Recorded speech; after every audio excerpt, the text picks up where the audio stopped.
Now, stakeholders in the education sector have expressed fear over the cash crunch in many schools as Term 1 comes to a close. Several schools have reportedly hit their borrowing limits, and it appears a government's plans to fund the institutions have hit a snag yet again. This comes a few days after the Ministry of Education announced that the remaining 25% of the first term capitation was to reflect in school accounts by the end of this week. Well, Crispin Otieno with that report. We were discussing it with my colleague, and shortly we are releasing the remainder of 25% so that we can do 50% of Term 1. Shortly could be how short? Yes.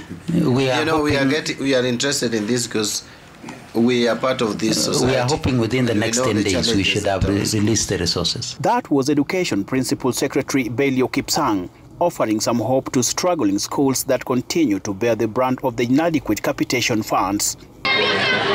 A spot check by Citizen TV shows a dire situation in schools. In some areas, the school management has been forced to stop remitting salaries for their support staff in a bid to remain afloat. Education stakeholders from the Gusii region have expressed their fears, with many schools contemplating closing down before the official dates due to the cash crunch which has hit many schools hard.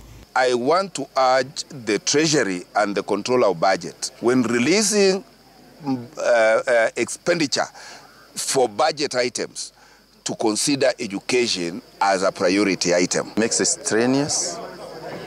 It makes the schools unable to pay their suppliers, and then suppliers are not able to supply us. Actually, they've been giving us a lot of conditions.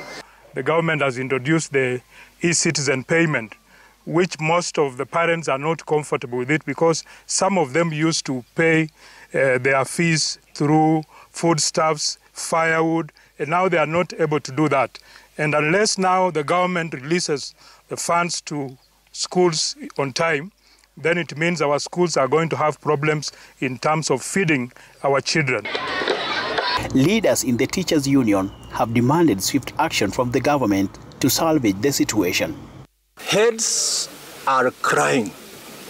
Principals are crying. The situation is pathetic. This is not the time to cut down the free secondary education monies that are dispersed to our institutions. If this continues like that, we are going to receive 7,000 at the end of the day. So the government should be increasing to 30,000 so that our parents can be able to be relieved from paying those monies. In the first term, the Ministry of Education allocated each student a capitation of a total of 11,122 shillings.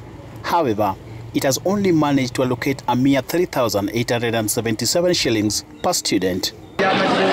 Crispin Otieno, Citizen TV.